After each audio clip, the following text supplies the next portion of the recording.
ഉന്തുവണ്ടിയിൽ ചായ വിൽക്കുന്ന അമ്മയ്ക്ക് ഉച്ചഭക്ഷണവുമായി പോയ 14-കാരൻ ആകാശ് പട്നി അടക്കം 260-ലേറെ പേരാണ് അഹമ്മദാബാദ് ദുരന്തത്തിൽ മരിച്ചത്. ഗുരുതരമായി പരിക്കേറ്റ ആകാശിൻ്റെ അമ്മ സീതപ്പൻ മാസങ്ങൾക്ക് നീണ്ട ചികിത്സയ്ക്ക് ശേഷം വീട്ടിലേക്ക് മടങ്ങി.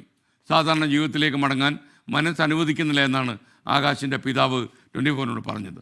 ശ്രീനാഥ് ചന്ദിൻ്റെ അഹമ്മദാബാദിൽ നിന്നുള്ള റിപ്പോർട്ട്. വിമാനയാത്രക്കാർ മാത്രമല്ല, നിലത്തുണ്ടായിരുന്ന ചിലരും ഈ ദുരന്തത്തിൽ മരിച്ചിട്ടുണ്ട്.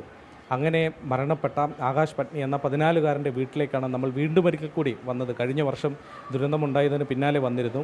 അന്ന് ആകാശിൻ്റെ അമ്മയുമാണ് ഈ ദുരന്തത്തിൽ ഇരകളാക്കപ്പെട്ടത്. അമ്മ ഗുരുതരമായി പരിക്കേറ്റ് ആശുപത്രിയിലായിരുന്നു. അന്ന് വീട്ടിൽ അമ്മ ഉണ്ടായിരുന്നില്ല. മരണവിവരം പോലും പിന്നീടാണ് അമ്മയെ അറിയിക്കുന്നത്.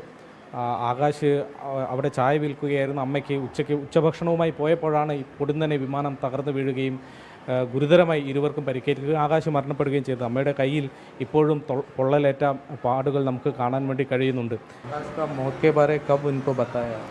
20 दिन के बाद घर पे सोता नहीं, नीचे सो रहे थे, घर के अंदर आते इसके देख कर सब याद आती है, खाने का पीने का सब, कौन कहाँ खाता है कौन कहाँ सोता है सब मालूम नहीं पड़ रहा अभी.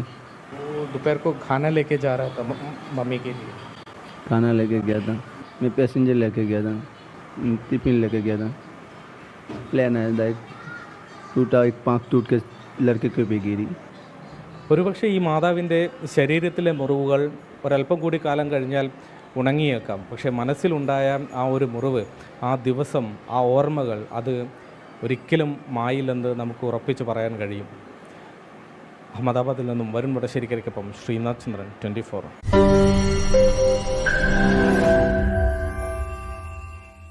ലോകത്തെവിടെയായാലും ഏത് സമയത്തും 24 വാർത്തകളും ഓഗ്മെന്റഡ് റിയാലിറ്റി പാക്കേജുകളും എക്സ്പ്ലെയിനറുകളും വിശദമായി കാണാൻ ഞങ്ങളുടെ യൂട്യൂബ് ചാനൽ നിങ്ങൾക്ക് സബ്സ്ക്രൈബ് ചെയ്യാം.